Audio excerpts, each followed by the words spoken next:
Welcome, everyone. Hi, I'm Ben. This is the Would You Like Skills with That? This is part of our series that we have ongoing for this week, mostly trying to find or help develop skills. So yesterday we talked a lot about planning. How do you get the skills and experiences that you need, right? So how do you go find the job descriptions that you want to work at and then say, well, these are the things I really need to be aiming towards. These are the skills I need to be getting or working towards, right? So today we have a panel that will be talking about some of the things that they have done in order to meet those skills. So these are just outside of some of those normal avenues like the internships or the lab research that we talk about, and some of the other things that they've been rather creative and thought of. So there we go. Oh, okay, right. So this is the entire series. So tomorrow we'll actually talk about how you translate some of those skills that seem a little less related into relatable bullet point ready resume skills. Okay. So how does working at McDonald's flipping burgers translate into a job bullet point that will help get you the job, right? How to make it related. I talk better than I do now, honest. Um, so that'll be a good one. That is a workshop. It'll be in the same room. And then finally on Thursday, we will have the speed networking, where it's meant really to kind of get to know each other, but practice your networking skills, but also get to know other people who are interested in trying to build these experiences and possibly network with them that way. Okay. So on to our speakers though. So with us, we have, oh my gosh, we actually have it in order too. Check that out. So Andrea Ruiz, who is a PhD student in bioengineering, Ananya Kumaresh, who is a junior in our bioengineering department, and David Girata, who is a senior in our bioengineering department, because I know bioengineers. So later we will have Alia Mahama-Rodriguez joining us when she gets here. She is a bioengineering alumnus, but she'll talk about some of the things that she's done. So the way this will work, we'll get it kicked off.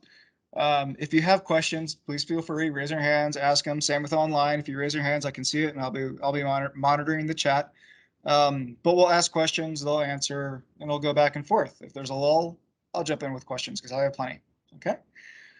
So to begin with, Andrea, could you introduce yourself and kind of give a little bit about your background, and we'll just work our way down the line. Okay.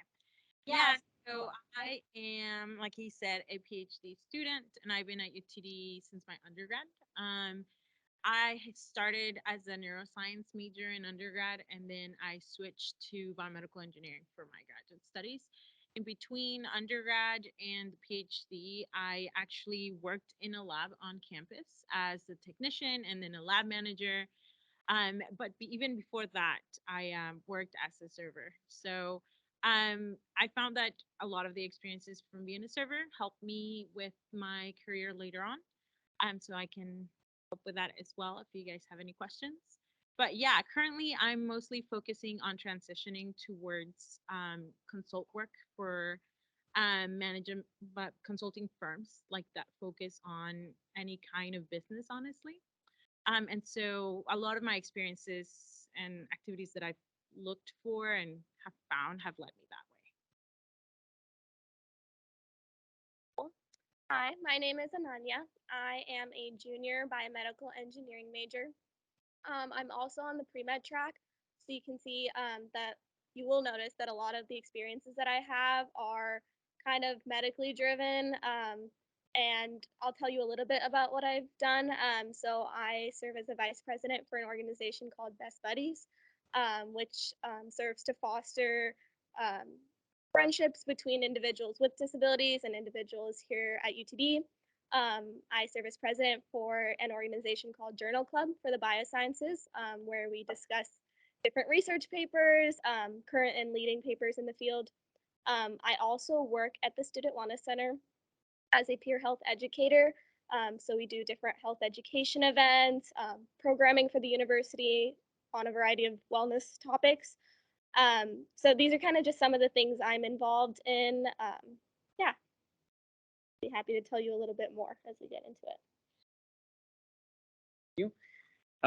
Hello, my name is David. I'm also a BMN student, a senior, also in the pre-med track. So similar to Ananya, some of my experiences are going to be medically driven. Some of the things I've done, I've been in the lab at UTD since freshman year. So it's been like 3.5 years in this lab in the bioengineering department.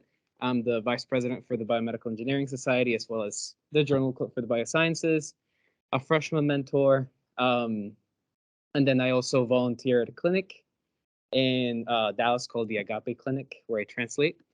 But yeah, those are some of the things I do, and ready to answer questions, I guess. Bob, any questions you want to start with?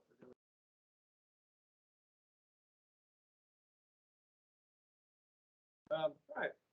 So, when you started building up these sort of strategy, or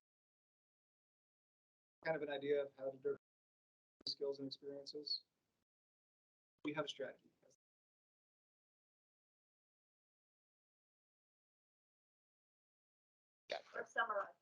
Okay. I guess I'll start. So to find skills and what my strategy was, honestly, I didn't really have a structured strategy other than looking what's out there on campus. So UTD really has a whole bunch of organizations, and there's also a lot of people that are involved in these organizations. And if they're passionate about these organizations, they're going to tell you about them.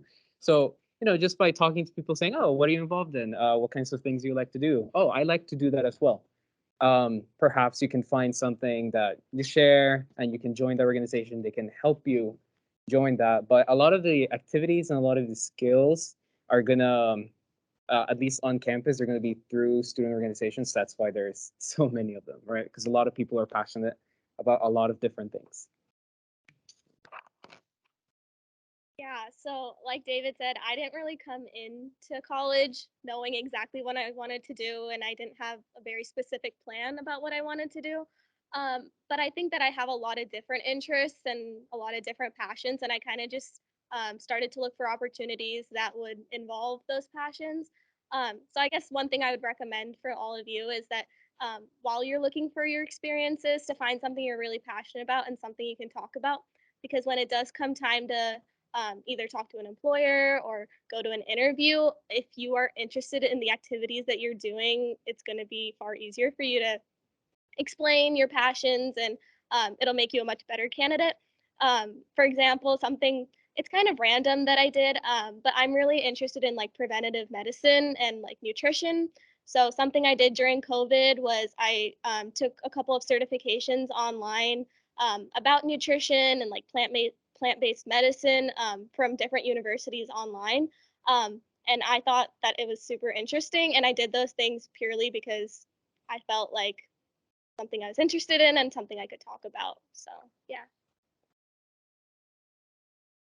Yeah, so similar to you guys, I actually in my undergrad started pre-med, then I went into the PhD route, and now I'm going into the business route, right? So there's like a lot of variability in my life. And I, looking back on it, I didn't quite have a strategy, but looking back on it, my strategy was just to try new things. So I would get an email and said, oh, hey, there's a hackathon. You want to participate? And there's a lot of people a lot of hackathons really want to drive like people engagement. And so they want you there. And so it got to the point, this actually happened after undergrad, where I was confident enough to go somewhere where I didn't know anything about anything that was going on. And when I did that is honestly when I saw a lot of doors open. So that would be my recommendation. Like, feel free to try things that you don't know anything about, because most of the time people are passionate. The people holding these events are passionate and they'll want to teach you about it. If you come across something where like the people don't want to teach you anything about it, let me tell you, it's not going to be something anyone's going to want to join. So now you know that that field or specific area, it might not be for you, or your people aren't there and you don't vibe with them. But if you try new things, then you'll be able to learn what you do like and what you don't like. So I came in thinking medicine, right? And then what I found out through these activities was like, you know what I really enjoy? I really enjoy looking at businesses and making them profitable. Like, I really enjoy learning like how many Starbucks unicorn frappuccinos got sold, and like really random information that I would have never known. I liked finding out unless I had tried these experiences. So to summarize, my strategy is, if you see something and it catches your attention just a little bit, go for it. And I will tell you this, once I started going to events, despite whether or not my friends wanted to go with me, right? Because at first I was like, hey guys, like there's this event, like you guys want to go with me? And most of them were like, nah, it's okay. I don't really want to do it. Like I don't have time. And once I started going to things by myself and therefore like really diving into things on my own is when I was able to figure out, oh, this is for me or this isn't for me. And not just I'm having fun because my friends are here. Oh, yeah. So a hackathon is an event. It usually takes place over the course of a weekend. And so there's various types of hackathons. So there's hackathons for coding in which you go in and they're like, okay, well, in the world, we have this problem where there is no app that tells you where the McRib is. I'm just throwing an example out there. And they're like, can you figure out an idea or structure in which you would make an app? And so you work with a team, either you made it before going there or random people you meet, and you work with this team for like 24 hours. And then at the end of the event, you pitch your idea to people who are coders or like people who would, invest in apps and stuff like that. And they'll be like, oh, yeah, I like your idea. Or like, I think you could have improved this way or that way. And like that feedback from people and actually in industry is like priceless because that's the kind of feedback and practical feedback that you're not quite going to get every day in class. I used to go to these hackathons that were about healthcare, and they were like, okay, like if you feel like there is a gap in healthcare that needs to be met, pitch it. And like the first time I went, I didn't want to pitch, but no one else wanted to pitch. And so I was like, okay, I'm going to try it. And I was like, well, I think that there's a lot of bias in the new medical devices produced. And I think we need to come up with a system that reduces that bias. And by the end of it, I had an idea, but it wasn't very profitable. And that was the comment I got. And so the next hackathon I went to, I made sure to make it profitable. And then I got second place. So honestly, there are these events where you're face to face with industry individuals. So you get to network and you get to learn a lot. And sometimes you win prizes, which like money, and you get a bunch of swag. So highly recommend. Yeah, so you Google hackathon. Yeah, or like, you're like, I get a lot of these from the UTD websites, like the clubs will send out stuff and there'll be posters around. If there's a poster around, look at it. Like it's really helpful. Yeah. Yeah. If you're not interested in they're just a good put on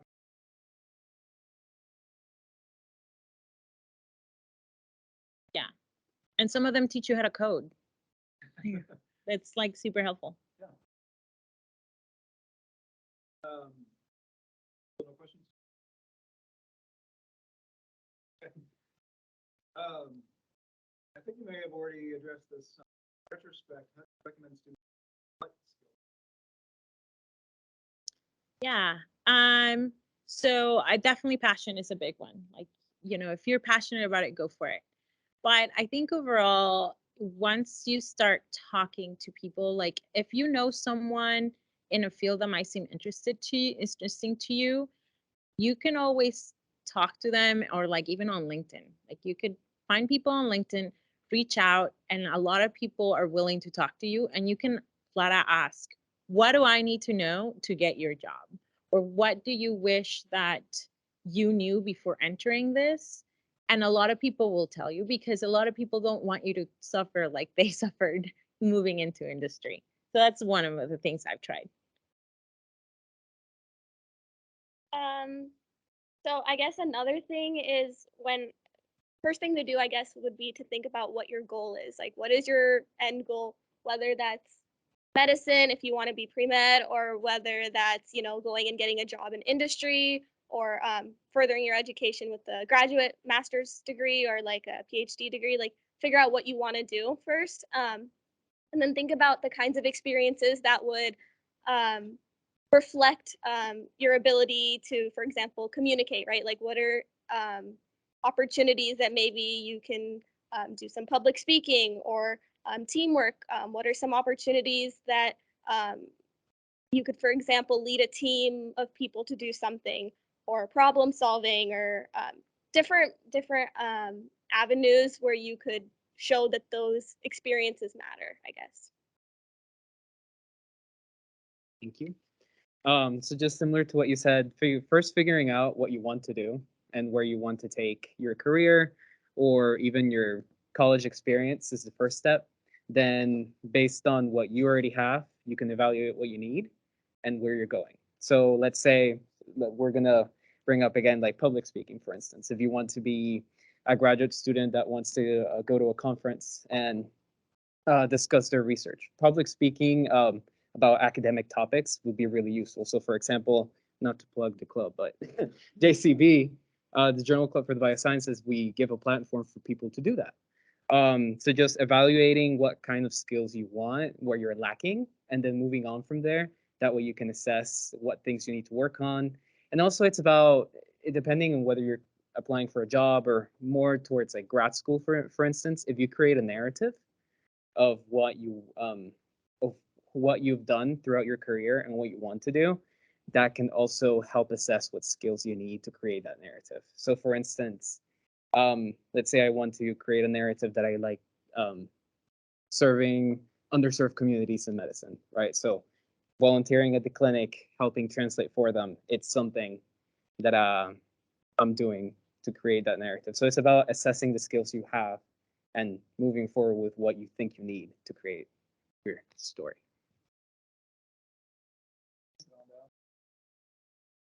So we have a last speaker just joined us. So thank you for. I was trying to find the building. No, that's the problem with this building. It's visible. It's like so small. Yeah, I still get lost at this campus. You guys built an entire new building, so Yeah. yeah. Would you mind introducing yourself? Yeah, for sure. Yeah, so my name's Alia. First of all, I feel like that's just a pretentious title, but yeah, so just kind of to explain what I do. For years, I was always interested in neurobiology, so I would start, partaking in internships, specifically like starting animal behavior up to neuroscience. And then as the years evolved, I started taking like more research positions focused on data science and bioinformatics with heavier focus on neuroscience, particularly neuropsychiatric disorders. So that's kind of the scope of what I'm doing. I went from looking at like PTSD, complex PTSD patients to more so like it's called like single cell RNA or bulk RNA sequencing. So just a lot of studies in informatics in the Department of Neurosurgery and then Department of Neuroscience. And it's really cool. You're working with a lot of really cool individuals. Just this morning, this doctor told me to pick up a brain slice from one of his patients, and now we're kind of working with that. So it's different, but I really like it. Yeah, that's kind of the gist. Yeah, he just said pick up a brain slice. Actually, it's kind of great part. How did you started bioengineering? Right. Yeah. A little bit of a twist here. So to be more specific, my first real, I guess, like research position as an undergrad student was actually here at the Center for Brain Health, right next door to UT Southwestern. And I guess you start seeing kind of your weaknesses and strengths as you go along, and they start giving you more responsibilities. More specifically, if you're looking at even LinkedIn, for instance, certain positions that you're really interested in, like for instance, bioinformatics, job postings might want you to be, sorry, I'm really out of breath. They might want you to have certain strengths in certain programming languages, more specifically like R, Python, or data wrangling, data engineering. So if there's certain concepts that you're not familiar with, the internet's a great resource. You can always look elsewhere, look at those resources, kind of just practice, hone your skills, ask professionals kind of what other resources you could look into and obtain. So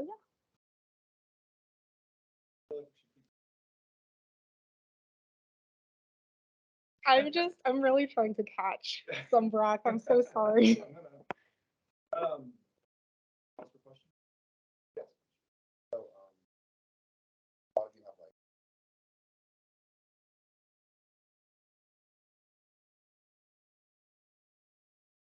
case? Not necessarily demon.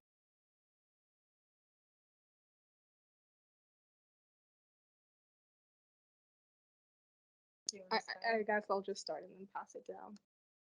So I guess when I was ending my undergraduate studies, you start looking at jobs, and specifically when I was looking at like software development, so in like the sciences, I sat down and really just started working on projects outside of my research positions.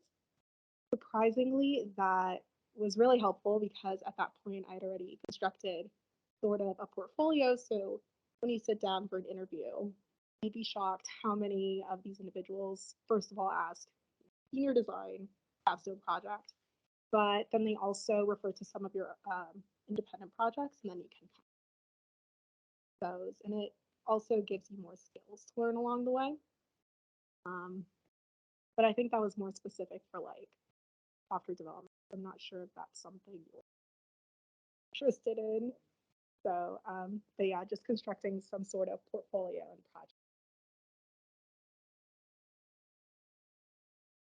Yeah, so I'm gonna take a slight avenue to this, and I'm just gonna say hobbies are really important because so I started this journey into transferring into going from scientific research to consulting this year. And so I've been talking to a lot of people, and it's been fascinating because I've been talking to these people and they ask me like, what do you do for fun? And I'm like, I love gardening, and I like took on all these plants during the pandemic, and I made my own soil mixture, and like some of my plants really liked it and some of them didn't, and that meant that they kind of some of them the pH was perfect for some plants and not from others.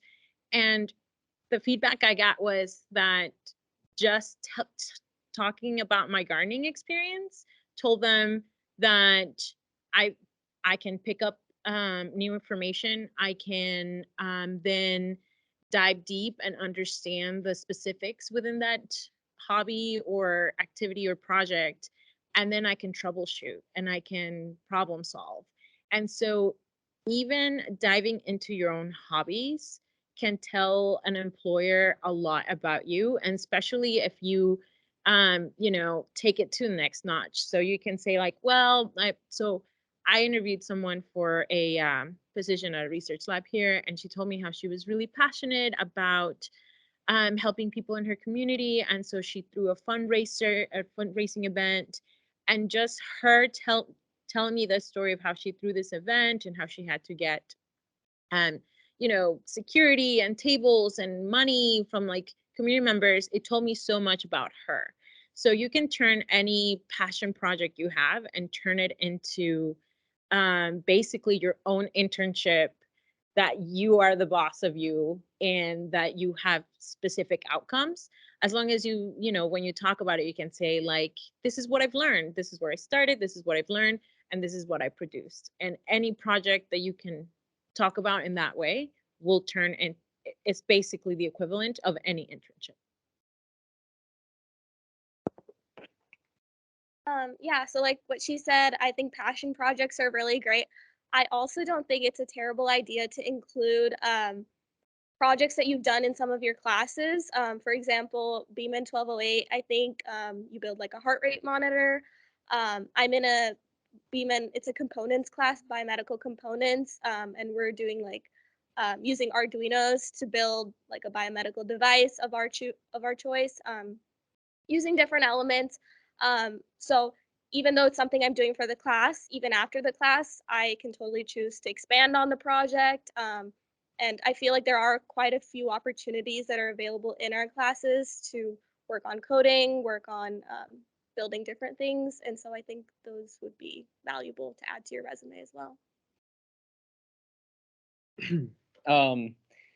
Frankly, a lot of the skills that I've learned have been from my research experience at UTD, simply because I was lucky enough to be given a lot of freedom with what I want to do. So I just dove deep, basically spent a lot of my free time in lab, and just try to learn as much as I can. And if it's something, for example, if you want to go to grad school in science, that it's really these skills are really hard to learn outside of a research lab. So doing cell culturing, for instance, or UV-vis spectrophotometry, whatever, right? So if there is something that you find that will be really useful for the future, there's nothing wrong with just diving deep and trying to extract as much as you can from that. I know you mentioned maybe aside from organizations, but for instance, I was the education chair for BMES for like 2 years. And through that, I really helped a lot of people navigate through the BMEM plan and kind of structure what they wanted to do. So working with them was also another really helpful project, quote unquote, that I gained there. But, yeah. Don't be put off by all the bioengineering examples or bioengineering. These do generalize to all majors. So do you mind if I ask what your major is? You are. Oh, okay. Never mind. Okay then. I just asked him, Yeah. Yep.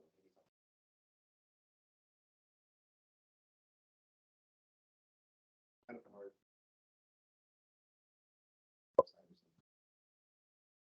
I do know several students who will get their own 3D and do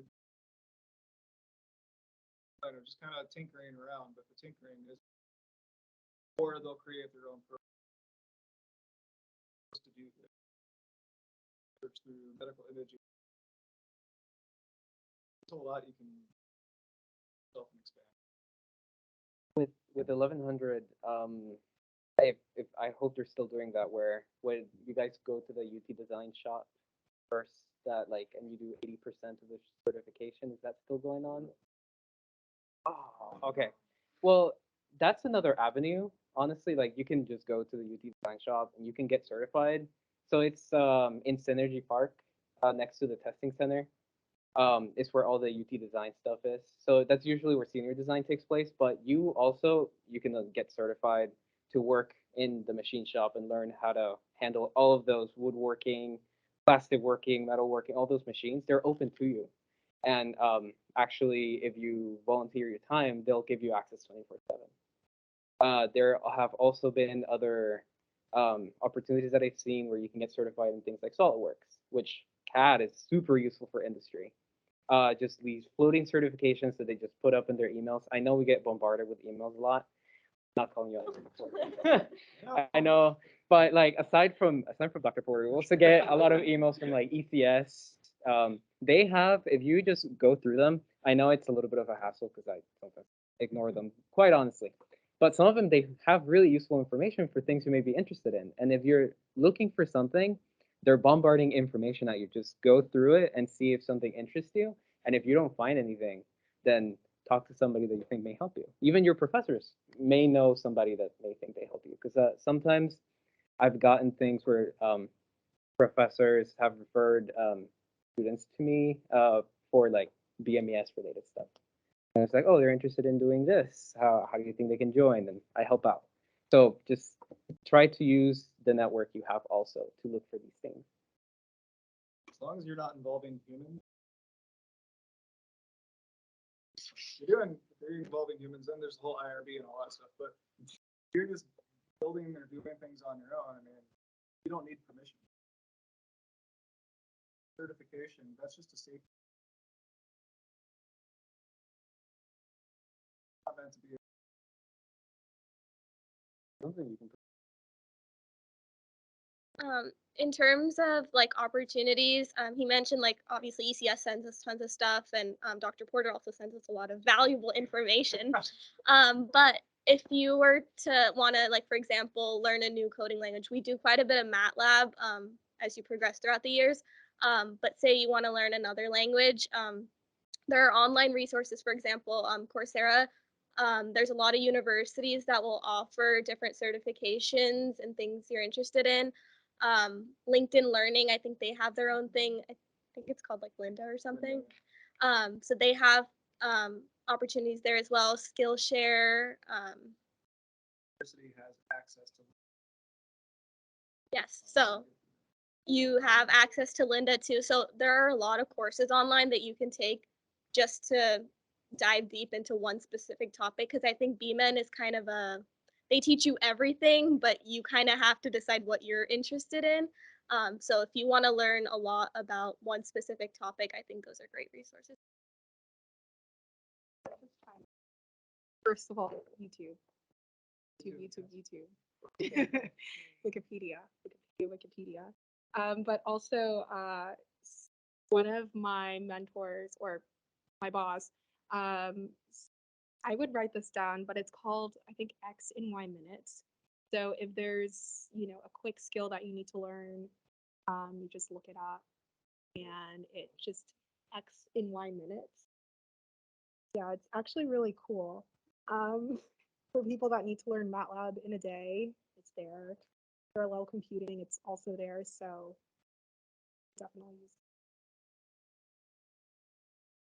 it. I mean, you guys pretty much covered it.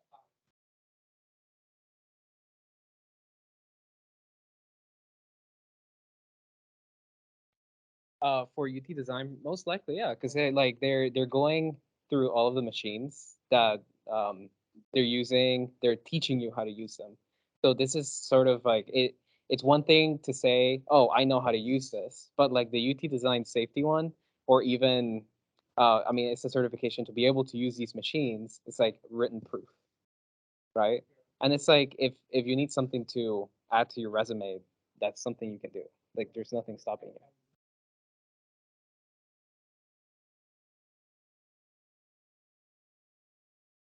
That one, that one is a little bit different because, I mean, I don't know if I would say it the same because that's just an online course, right? With the UT design one, like you're going physically to the machine shop.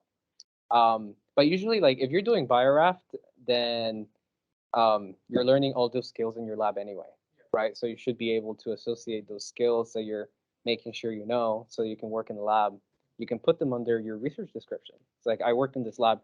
These are some of the skills that I do, right? You need to list them out discreetly so that it's concrete and that perhaps somebody can ask you a question about them. Does that make sense? Okay, cool. I was kind of gonna agree that if you're doing it on Bioraft, you should be learning it in the lab. And if you want to put, let's say you have only done the Bioraft training and you've never entered the lab, for instance, it would be a matter of, you could put it on your resume if you can talk about it and fully understand it. So if you can talk about why fire safety is important and what the different aspects of fire safety are, and if you could walk into a room and look at all the potential fire hazards, if you can do that, then I would put it on there, because if someone asks you about it, you can talk about it. The things that you want to put in your resume are things you should be able to talk about. Mm-hmm. So your resume. Mm-hmm. So if you're applying to a job that's really, I would probably put.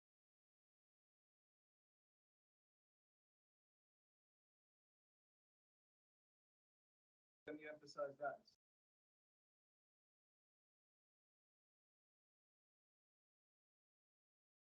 Getting off topic. Where you have a master. Dump everything. And when you're taking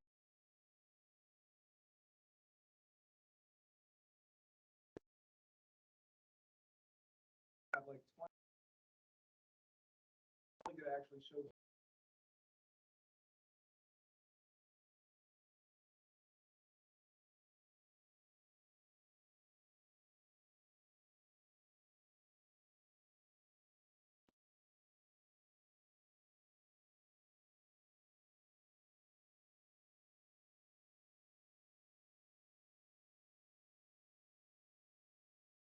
Yeah, I can totally talk about that. I just did that. Oh yeah. So how do you take the experiences you have in academia and then translate them onto your resume to resemble industry language? I literally just did this. So I used to have stuff in my resume like, conducted behavioral training to study the effect of a novel therapy on neurological disorder. And I was applying for a consulting job, right? Like, what does that even mean? Like, why should they care? Then I translated it to something like I oversaw a project that lasted a year long and performed analysis to determine outcome, or what you do is you take a look at the language they're using and you insert it into your resume.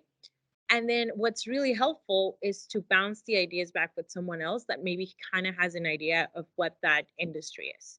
So what I did is I went and I talked to some people and I was like, okay, like this is what I did in my lab. If you were doing that in your job, what would you call it? And that back and forth helped me really tailor it. And also translate things into numbers or outcomes is really, really helpful. So like, for instance, instead of saying, yeah, I was studying a novel therapy, I translated it into, what was it? It was like, perform a, research to understand a 10% increase in rehabilitation of patients, because people can do things with a 10%. They're like, okay, so patient was 10% worse before this person whose resume I'm reading, did her thing. So translating that into numbers and giving some context as to why that is important is what will get your resume to be translatable across fields. Mm-hmm. Yeah, so for my publications, I used to have like the titles of my publications. Now, instead I said like I published this much in a year, and then you can put the context by saying people in my field only, like, let's say I published, and I'm making up numbers. Okay, I'm not that well, some of these numbers are true. So like there was a year that I published, like I was co-author in 3 publications. And then you can say, these projects take about a year. Most people, only publish once a year. And then now what you're saying is not only that I publish 3 times a year, but like, what does that mean? Like the so what? Like every line in your resume, you should ask yourself, like, so what? Why does this matter? And then because I said that, it's like, oh, okay, this person published more than most people do in this one given year. So that means she must be productive. And so you got to think of it as from the perspective of someone who doesn't know you at all. Like, why did you bring to the table? That's going to be the numbers of the outcomes. And why does it matter? That's going to be the context. Any other thoughts?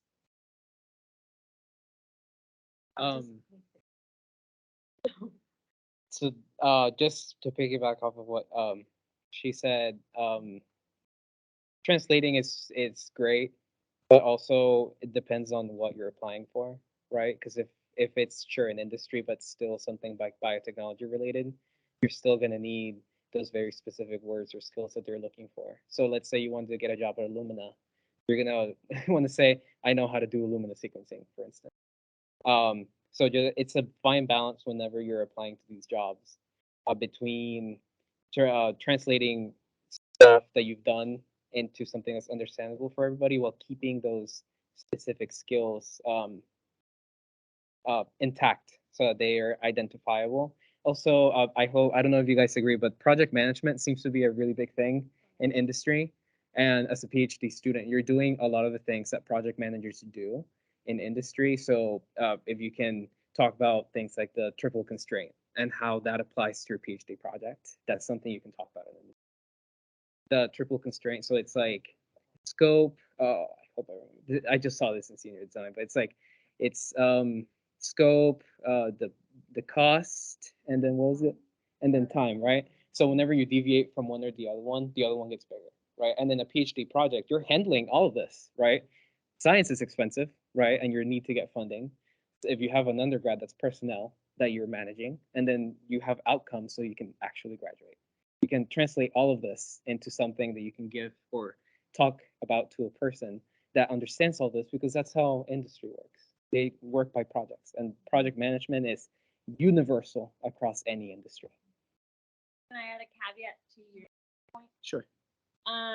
So yeah, you need the skills that they're asking for, but sometimes, let's say, like, let's say, I don't have as many business skills, right? And I'm trying to move into business. But what I do have is the ability to learn really quickly, because that's what I learned in my PhD. So instead of just saying, oh, well, I don't have the skills they want, I can say, I may not have the skills specifically that you want, but I have the ability to learn it really quick. And here's the evidence for that. So that would be my caveat to, you have to have those skills. Obviously, certain jobs are going to be like, well, if you've never coded before, I can't hire you. Yes, but maybe there's a step below that in which they're more willing to teach you, and you can just say, if look, I'm a really good learner, if you just give me a little bit, I can provide a lot for you. So that's one of the things. And what was your second point? Oh yeah, project management. It doesn't matter if you're in an organization or not. You can do project management on your own, like you were saying about projects that you can initiate on your own. You can say, well, I started this project where I wanted to add a greenhouse to my house, or I want to, and I was able, like, I structure it this way, and I was able to do it within this amount of money. And like that in itself is also project management. So don't feel limited by the fact that you're not managing a project in an organization. Anytime you make a portfolio, that's project management. Also learn a lot. Exactly.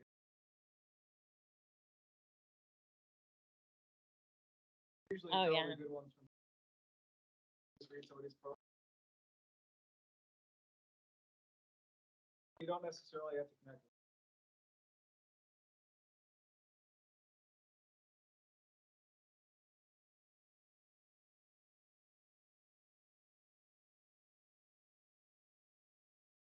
I already touched on this a little bit.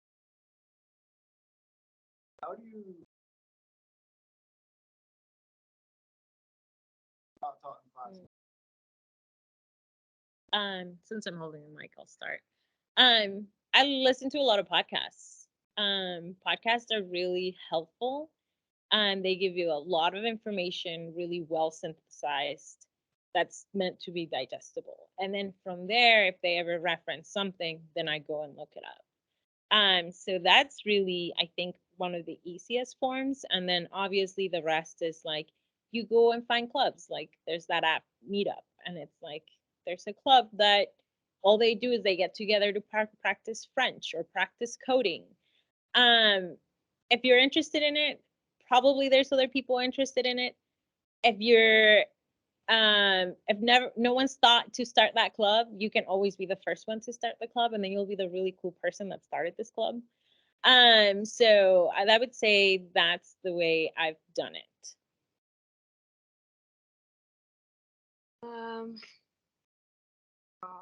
The question, how do you, I guess, Learn. follow up, learn? Oh, okay. Okay.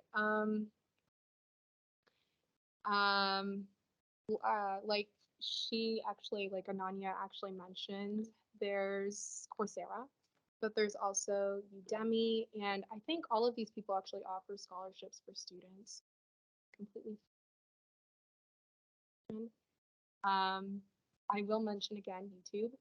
But I guess when you find a new skill that you really want to follow up on, usually I personally just try to create as many connections to it as I can and then just build up on it. So for instance, just read some preliminary material on it. And then there's a term or some terminology that you don't understand. So then, read up about that, watch certain tutorials, especially with remote learning. I guess like during the pandemic, there were also a lot of, what do you call it? Probably not conferences, but like remote workshops that they've been offering to a lot of students that want to find more resources, and they're absolutely incredible. So you could probably do that for a week or two, and then go back to point one, read more publications, literature review. So kind of what I'm trying to get at is not necessarily overkill when it comes to learning, but just try to form as many connections as possible to a certain subject area. And then from that point forward, you could find, I guess, your weaknesses and strengths. Weaknesses. And I think we kind of referred to building up on weaknesses and strengths a little before. So I think that's all I really have to say. Oh, sorry. Reach out to professionals. That was my biggest complaint actually at work. So people recognize that, sometimes some of us, I don't know if it's imposter syndrome, but you just don't want to ask as many questions in a professional workplace. Definitely ask someone a question. So, something that I had trouble working on for weeks, I asked a different postdoc and he was able to answer that within a minute. So reach out to professionals if you have any underlying questions. To kind of go along with her statement she just made, practice asking questions. Like asking questions is really hard, and so I made it a goal for myself to I'd go to a talk or an event or I don't know, a talk like this, and I'd be like, I will not leave that room till I ask one question. Like even if it's a silly question, I just gotta ask a question. And then the more you do that, the easier it is to ask questions. And then the easier it is to formulate the questions as well. So that's part of my advice, because she's 1,000% right. Right. People have the information you need. You just need to ask them. And letting yourself ask those questions is quite a great barrier, I think, for most of us. I guess we kind of got into it a little bit already, but sometimes you don't know what you want to learn. And I think your classes are probably a great place to start. If there's a specific class that you're talking about something that you're like, I want to learn more about this. Obviously, the first thing to do, or not the first thing to do, but one of the things you can do is like reach out to the professor, be like, hey, I want to learn a little bit more about this. Do you have any, for example, research papers that you can point me towards where I can get a better understanding of this topic? Or or you can, look it up yourself. Like we said, something that came up for me is in the lab that I work in, there was a lot of statistics that needed to be done.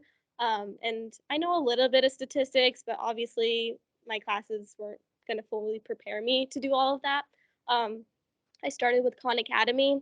Khan Academy is like a really basic resource. I was like, let's start from the beginning. And I think that prepared me a little bit. And, there's a lot of other resources out there that you can learn what you want to when the need arises. But I think your classes are probably the best place to start asking those questions, like she said, of what you want to learn and exploring a little bit. Frankly, you guys said everything I would have said. But yeah, using your professors, if it's something that was mentioned in class, but you're not sure about, then you can ask that professor to either connect you to somebody that does know, or if they do know. Sometimes there are some books that are made for very specific groups of people. So for instance, if you want to learn more about MATLAB specifically for bioengineering applications, there's a book, I think it's titled MATLAB for Biomedical Engineers, right? So like using Google to search up these kinds of literary resources, it's pretty useful. And you can just, even if like just reading isn't always helpful, then I mean, Also ask maybe a friend. Use your network. I think I already said that too much, but still, it's said a lot because it's something you should do. Ask people around you, even if it seems silly. It's like, hey, have you heard of this? Maybe they can point you to somewhere. And like people like sharing and they know about it. That's a matter of fact. I have to say it because I'm faculty. Wikipedia and YouTube, check your sources. Yeah. Make sure they're worth the bits that they're using.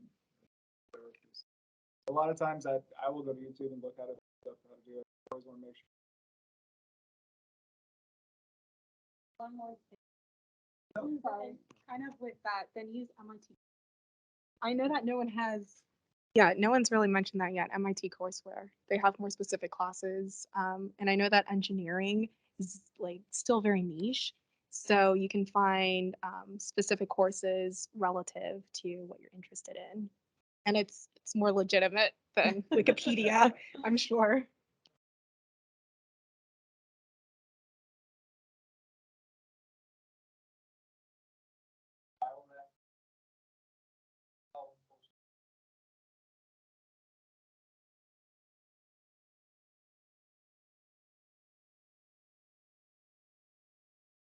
I just wanted to say, I don't know if like everybody knows this, but from talking to people, I don't think that's the case. You can take classes outside of your major and outside of your school. I took a lot of classes in the School of Business that should have given me a clue that I was destined to a different direction. But I also took art classes, and that's where I did some projects, like some art projects, and I took just the entire university course catalog was my playground, and like I just felt like I was here to learn about a lot, not just as an undergrad about neuroscience or bioengineering. And so there's so many skills you learn from art. You learn creativity and problem solving. And so feel free to take courses outside of your school. That is like so helpful. You're already here. You're probably already paying for it. So just try it out.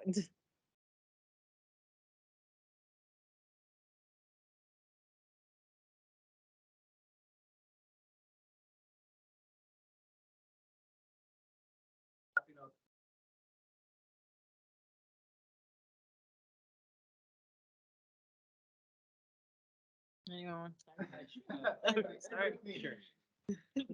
Um, Whenever you're creating these things that are to get you a job, wording matters so much, and knowing how to talk about it matters so much. Sometimes even more than some of the things like you may.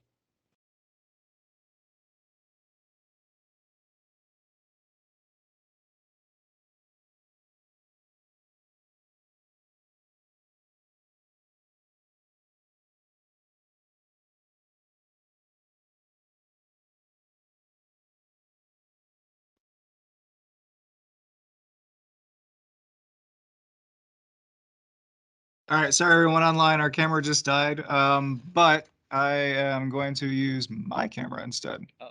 So we'll just jump in with this then. There we go. Okay, side view now. All right, changing it up on you. Okay. So if you missed the question, we were asking for kind of like the final thoughts, the last pieces of advice, anything that we might have missed. So just talk this way. Oh, this doesn't work anymore. No, not. Oh, that's sad. That's okay. Oh, Let's there you just. go. We're back online. Oh, never mind. Okay, Oh. All right. What was I saying? Oh yeah, wording helps a lot. Should I repeat what I said previously? Yeah, go for it. Okay. To reiterate, wording matters a lot when you're building resumes, CVs, anything like that. And then use your resources on campus. Like BMES can be so helpful if you know who to reach out to. And if you don't know who to reach out to, then you can just go to meetings and ask them. Like for example, the industry committee, they're at least for the last couple of years, Jacob and Talissa have been so helpful in helping people build resumes, connecting them to internships, giving them ideas on how to approach some of these things. So just word things as well as you can and use your network. Yeah, I guess I would like re-emphasize networking. I think some of the best opportunities that I've gotten are because of networking, especially when it comes to clinical shadowing and things like that. For me, like I didn't just like meet doctors on the daily, like that's not something you get to do. But because I knew the right people, I was able to get the opportunities that I wanted. So for whatever field you're interested in, whether that's industry, reach out to new people, talk to new people, get ideas, see if you can shadow them for a day at work, or maybe just go get coffee with them. Honestly, like that's probably the easiest thing to do. So find different ways to connect with new people, go to conferences, whatever opportunities you have, like make the most of it for sure. Related to that, seminars on campus. Yes, so There are always seminars. yeah, I think the bioengineering seminar was on like Friday or something. Every Friday. Every Friday, you know, different person will talk about their work. So yeah, it's a good opportunity to learn. And if you are interested in joining a lab, I think it was last Friday is Dr. Dingle who was speaking. So it'll also let you know what kind of research you may be interested in. So definitely go to seminars and stuff as well. Yeah, so I agree fully with the networking. And when you do meet people, try to cultivate those new connections. So I had this experience where so SMU hosts a TEDx talk, so it's not, you know, TED Talks, but it's like a sublet of it. And in it, I met this woman. She was starting this new club for women to help women in a professional sense. And then, like, I kept kind of, you know, in touch with her. Like, I wasn't too involved. But then, like, 5 years later during the pandemic, I had an opportunity to talk very, like, one to one in depth with her. And I got some of the best professional advice I've ever gotten in my life, right? I just wasn't in a place in my life 5 years prior to understand what that advice would have meant, but I was in the right time, you know, at the beginning of the pandemic. So when you meet someone and you think they might be valuable, cultivate that. Send them an email, you know, every once in a while. Just be like, hey, love to chat. Like, honestly, more people are willing to give you the time of day than you really think. You know, like most people, um, they've been through this journey themselves where they didn't know where to go, they didn't know how to get somewhere, and they really do want to help people. So that's one thing. And my second thing, which is kind of out of left field, is when you try something new, try it all the way, but don't feel like you can't quit.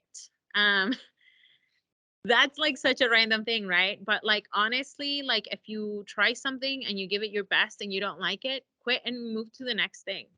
Because it won't be until you try different things that you will figure out what you actually like. And like for me, for instance, you know, like 4 years I did neuroscience and I was like, how can I turn into biomedical engineering? I just spent 4 years, 5 years of my life in neuroscience. Like, and then I, you know, switch. And granted, what I actually do now is not that much different, but I learned so much more. And like, it's okay if you put your time in something to eventually pivot from it. Take whatever experiences you really like from it and pivot. Don't be afraid to pivot. You don't have to stick with one thing for the rest of your life. We only have one life. It's not enough to like be unhappy for the rest of it. So that would be, I think, my unconventional piece of advice. Kind of to go along with, I 100% agree with relationships. So, you know, if you do an internship or even professors, I don't know, if you're working under a mentor, it really doesn't hurt to have a relationship. And I'm not just talking about get a letter of recommendation. They can also be great source or direct getting your next path. And going along with that, uh, with resumes, I really wanted to mention before. Um, so at the end of the day, you want to see how you're advertising yourself. to a hiring manager? And how are you deliverable as an individual? I know that sounds terrible, but I know that she mentioned you really want to quantify your experiences because that's what they're looking at the end of the day. So, instead of saying, I was in this field for 30 years, quantify your successes, right? Projects, and then move on because that's what hiring managers are actually looking at. A third that I really forgot. Oh my goodness. I just thought of something. Every time you do something that you feel like it's not worth it, write it down somewhere. Like have a list of all your really noteworthy things. Like you're like, oh, I don't know, like I mentored a person today or I taught someone something today. Write it down because then when you go to write your resume, you can look at this list and be like, oh, okay, these are the things I did. Because when you wait to go to your resume to write anything of this down, you're like, what have I done like with my life? I know I've done things, but I can't think of a single thing in this moment. So it's really nice to just have a list. Like I, succeeded in this class project or whatever it is. Write it down. Have a list. That's it. I'll just say a random point to fill in. Oh, actually, it was very random. If you love a company, especially I guess for engineering or science, reach out to the company or reach out to the hiring managers. Now you have LinkedIn, so it makes certain individuals more accessible. And I did that for my very, very first internship, and that got me to Germany. So, like, do that. Don't send an email saying best with you guys, but just how does that tie into your interests? And how would you be evaluating that to this company? How would that, help profit, I guess, you as a novel professional? I agree with that for any. Okay. Well, we did go a few minutes over, so sorry for time. Thank you all.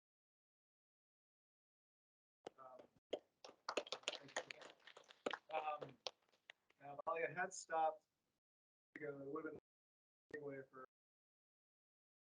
translating your experiences, resume ready.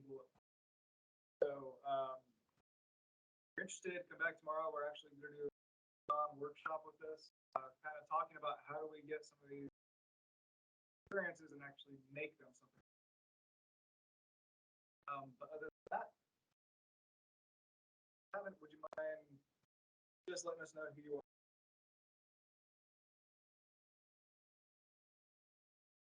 But lets us know. Thank you.